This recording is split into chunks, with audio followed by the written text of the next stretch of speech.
missions. Welcome to the program, guys. Well, hello. Thank you. And you sound like you're right next door, but I understand from Cindy Barnett, the show's producer, that you are in the Philippines on a missions trip. Is that true? Yes, sir, we are. We've been here for 11 days so far and have had an amazing trip, and we will be in the Philippines for a total of 6 weeks. 6 weeks. All right. Well, that's not a vacation. You guys are there to work. I understand that. Well, let me ask you this, and this is for both of you. We didn't expect Daryl to be with us, but we're glad that you are. Daryl, you guys had I described it as a harrowing set of events happen on a missions trip. And I in reading this, it says in a partially communist country. I don't remember reading what the country was. That might have been on purpose. Yes. Just begin to lay out a little bit of what happened on this trip. I'll be happy to. Yes, we purposely did not name the country in the book that I have since written. We refer to it as Eden. Very beautiful.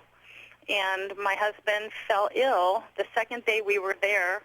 After a day of soul winning and prayer meetings, he had extreme pain.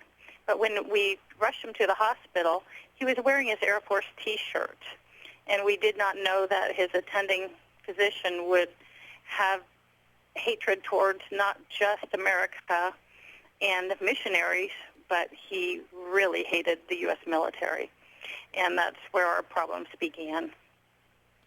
So you go to the hospital, and Daryl is wearing his Air Force T-shirt, and you didn't know the doctor didn't know you. So how did it come about that he figured out you guys were missionaries? Well, when he first was admitted, they asked questions: "Where are you from? Why are you here?" And at that point, with all the pain and his injury or his illness, we just answered the questions truthfully. We weren't even thinking that a doctor would choose purposely to harm somebody. So we just answered the questions. And when he saw the T-shirt, he kind of looked puzzled, and he said, "Well, what do you do for a living?" And that's when my husband said he was a retired Air Force officer. Okay, now you have recounted these events in a book called With Unwashed Hands. Yes. And people, if they want to read about this troubling story, but also a story that gives glory to God because of the faithfulness of God, we certainly want to get to that before our time with you is over. But people can get this book at www.withunwashedhands.com. How did you name the book? It's an interesting and intriguing title. How did you come up with that? It is. It was a scary title as well. When the doctor was treating my husband, he never one time washed his hands, and he never one time put on a pair of gloves. And my husband had 2 surgeries in that country, and he would touch his wounds with his dirty hands. Our room actually had black mold in it. It was not clean, and it was frightening beyond measure. I prayed pretty much the verse, "Pray without ceasing." So Daryl, are you there? I will hand the phone. We found out the second extension doesn't work over here in the Philippines. So here's okay. Daryl. Hello, good morning. And good morning, Daryl. Welcome to American Family Radio. Thank you so much. What was the moment? I know you had a lot of moments there, but what was the first moment when I know you're in terrible pain anyway at that moment, but what was the first moment in this process when suddenly you realized I'm in bad trouble here, or I'm in really bad hands? Okay. That would have been a couple days after I got there. They knew I needed a CT scan, but they send all their people home all weekend, so I had to stay in the hospital about a day and a half or so before they could get me to a CAT scan. And they took me downstairs for the procedure, and part of that involved infusing me with liquid within my system, and it was a very painful and frightening experience all at once, and things were happening so fast, and I was getting really weak. And at that point, I thought they might not be doing everything, as we would say, by the book, the way we would expect to be treated here back in the States. And it was from that point on, for the next 2 days, I declined rapidly and got very, very close to death. Now, Daryl, you and I don't think we've mentioned this on the program yet, but your condition was, although I guess at this point that you're describing, nobody really knew, was that you had a ruptured colon. Is that true? Exactly. Right. They figured it out. I checked into the hospital about midnight on Saturday, and they figured out on Wednesday evening. Well, it was Monday evening, where they did a laparoscopic surgery. And by exploring me on the inside, they found that I had ruptured. But they didn't work on repairing me for another 48 hours until Wednesday evening, when I actually had my surgery to remove the ruptured colon. Well, and I'm not a doctor, so I don't. But from what little I do know, I mean, this is, even in the best of medical circumstances, a ruptured colon can easily and quickly become fatal, right?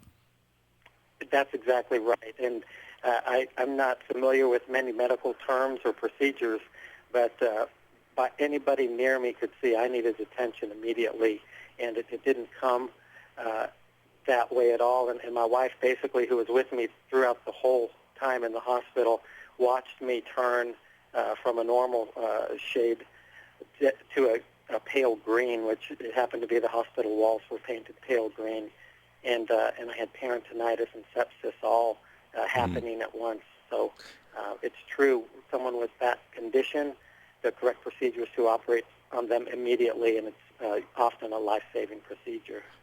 Given the standard of care, or maybe that's a bad term, the standard of non-care that you received, Right. Looking back, do you think that the doctor particularly was doing the minimum, hoping that you would die in the process? That was my assessment. It took me quite a while to get to that point.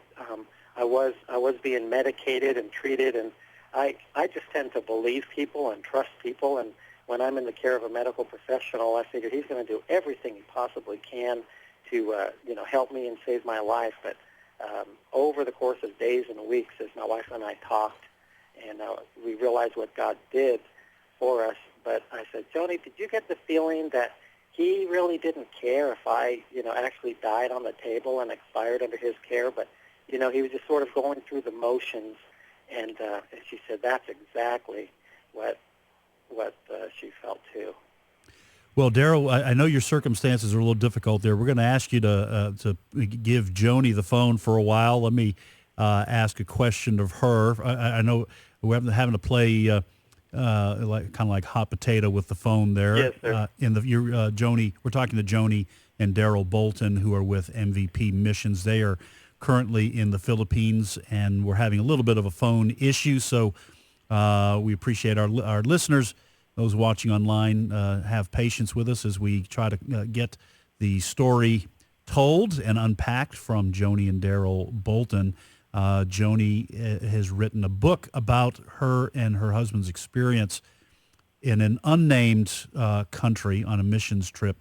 The name of the book is With Unwashed Hands, and if you want to get a copy of it, you can go to the website www.withunwashedhands.com.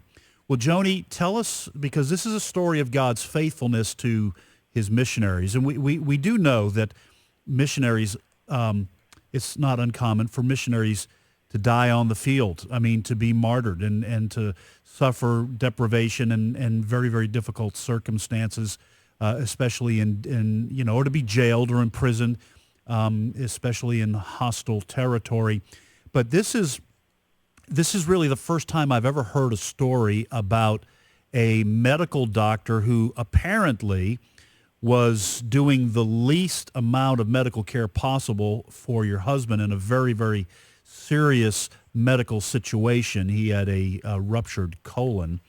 Yes. So this is a story about God's faithfulness. Tell us a little bit about how you saw God intervene, his fingerprints obviously on this situation, because your husband Daryl is still with you. So tell us a Right. little bit about this, because this is a story about God's faithfulness as much as it is about Right. the dangers faced by missionaries. Well, as this doctor was feigning care and just letting nurses draw blood and take his fever that just kept going up and up and up, he just would waltz in. He'd always saunter. He never cared fast. At one point, my husband, the smell of the peritonitis came out in his breath, and he was not talking for many hours. And then he suddenly said, whatever it is, just take it, take it. And at that point, when I ran to the nurse's station, everybody knew my husband was demanding surgery. And it made that doctor so nervous, he called in a colleague. And so my husband, who was being very mistreated, while he put down America to us verbally, he was replaced by the number one surgeon in the whole country who came in and saved my husband's life. That's one of them. There's many other things he did. He just miraculously did things for us. My husband, nearly from the doctor touching his wounds, gave him an internal infection that when we were finally coming home, we were in Thailand, and he was too weak to go across the ocean. They wanted him to stay there for 5 days. He broke out in an internal fevered infection, and he didn't know it, and he went to sleep that night. And the Lord reminded me that our friend had a phone, and I had not had a phone at my possession to call the States. And so at almost midnight, I borrowed that phone, and my husband was already in bed. And while I had my little PA in Florida on the phone, I disturbed my husband at the Lord's prompting to look at his incision site, which had a huge dark brown red circle of an infection, and we had to rush him back to the hospital for a third surgery that he probably would have died in his sleep had nobody checked it and got up and rushed to the hospital. We're so thankful for that. Joanie, just to back up for a moment, how this unnamed country, so you're there. I mean, in a way, you're trapped.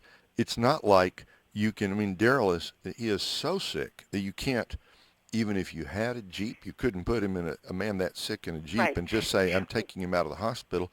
How Right. did you get him out of the hospital and out of the country? Well, ironically, we were getting emails and text messages from people saying, take him out of the country. Well, at that point, my husband was too sick. He was green.